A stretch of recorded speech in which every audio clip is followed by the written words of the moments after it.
Irish guy and pretty simple. If you have ever shone a laser pen into the eyes of someone at a football match, then I sincerely hope that you develop measles on the underside of your nutsack. I hope you suddenly break out in a rash of chicken pox under your armpits. Honestly, you deserve to wind up in a 6-hour tickle fight with Kevin Spacey in a hammock. I mean, in that Euro 2020 semi-final last summer, Kasper Schmeichel had a laser pen pointed in his eye for the Harry Kane penalty, and the FA were immediately fined €30,000. I mean, for one laser pen, it's not like it was the whole crowd. It was probably just one academically challenged lump of popcorn sweat from Wigan. I mean, don't forget, there was an uproar last summer. I mean, even from the English fans. If anyone has shone a laser pen at Schmeichel, they want banning for life. The guy with the laser pen is an absolutely mass disgrace to fans in the Wembley. Honestly, they were acting like someone had just stormed the pitch to try and shave Schmeichel's nipples off with a pencil parer. I mean, don't get it wrong. That was wildly stupid and clearly a laser pen used by someone who probably still gets breastfed from their sister every Wednesday night on a beanbag whilst watching Futurama on their phone. Clearly that was someone who, yeah, probably passes the time by kicking flower pots, picking his nose, and egging children on their way home from school. All in all, a grade A dunce from Huddersfield. Who in their right mind brings a cat's toy to a football match? But Mo Salah must be sick to his lungs. Just a month ago,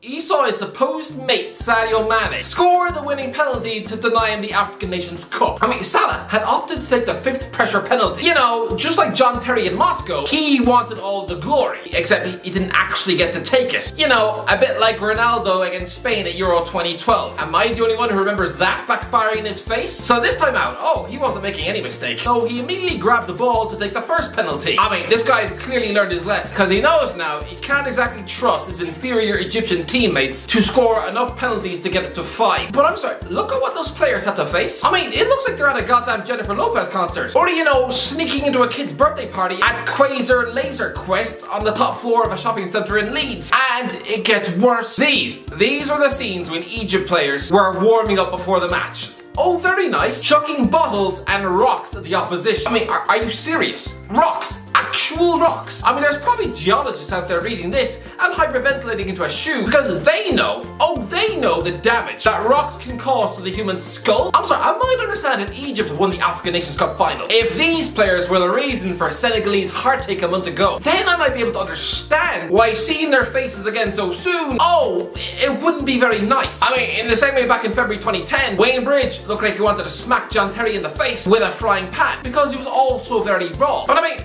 that was 12 years ago, and apparently they're now neighbours. Enough time has passed. Sure, maybe Bridge encourages his dog to take a poo on JT's lawn, but I don't think he's actively trying to slash his tyres with a steak knife or chuck eggs out the front door. I mean, I guess it'd be the equivalent of a Conor McGregor bumping into Dustin Poirier down his local Asda. Yeah, he's probably gonna shove him face first into the fruit and veg aisle. Maybe pour a carton of milk over his face. Well, Egypt didn't win that final, so why are you so angry? Mo Salah is one of the most criticised and scrutinised footballers in the Premier League. It's only finally now this season people are acknowledging that, oh yeah, maybe he might actually be in the running for a Ballon d'Or. It was only 18 months ago people were saying that he wasn't even the best player at Liverpool. People seem to be making out that he was just the Egyptian Aubameyang. You know, some flat track bully not really worth the wages. And now that he's missed a penalty, a crucial penalty, oh, let's just hope he doesn't now have people on the internet now drawing insane conclusions over the way he takes spot kicks. Listen, I back myself to have a better penalty technique than Salah.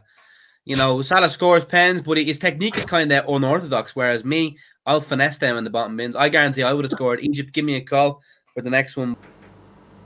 Does anyone believe this man? Anyone? Yeah, I believe you that some lad from a village in Galway is a better penalty taker than Salah. Good Christ! But Egypt, now they're just a bunch of downtrodden and just sad footballers, and you're choosing to throw stones at their face?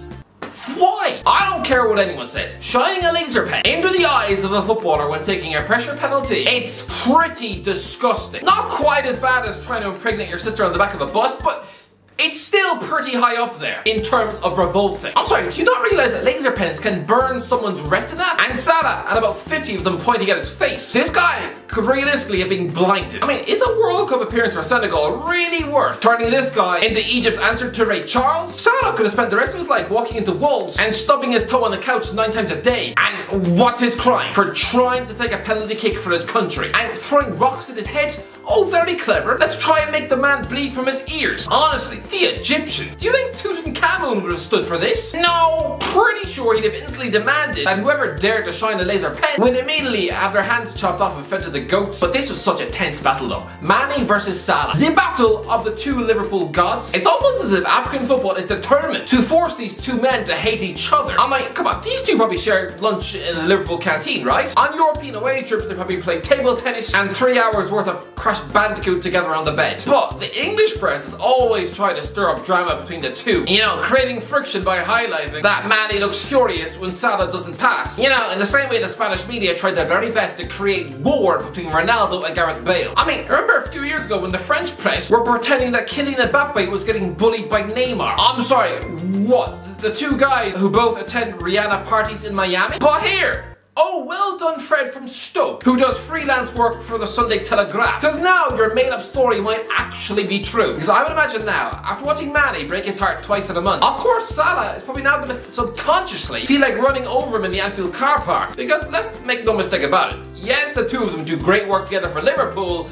but I think we all know Salah values Egypt a lot higher than Liverpool. I mean, I don't think he'd ever encourage his agent to hold his country to ransom for a better wage. Yes, these two are a double act trying to win the quadruple together in England. But I can't be the only one who thinks their chemistry is surely going to be brittle after this. Mane might be a great teammate and a good friend, but he is the face of the two biggest heartbreaks of your career. Honestly, before this season, the most damaging moment of Salah's career was when Sergio Ramos smashed his shoulder on the Champions League final pitch in Kiev, before the Egyptian was forced to sit in the showers wrapped in a damp sling and helplessly watching on his phone, as his goalie showed the wrist strength of a cheeseburger. I mean, honestly, that was like if you just stuffed one of the bananas in pajamas in nets that night. Just hideous. And yes, Salah probably hates Sergio Ramos, which is why a summer switch to PSG would be a bit awkward. That was the low point of Salah's career, but now, in the space of a month, Mane and Senegal have trumped that twice. I mean, I'm gonna say it, the worst football moment of my life was watching Thierry Henry wheel away in celebration after his handball helped to knock Ireland out in the 2010 World Cup playoff. I was seething. Honestly, I saw red, like a Himalayan bear who just had his scrotum punctured by an Eskimo spear. I was furious, because this was a clear example of sporting injustice,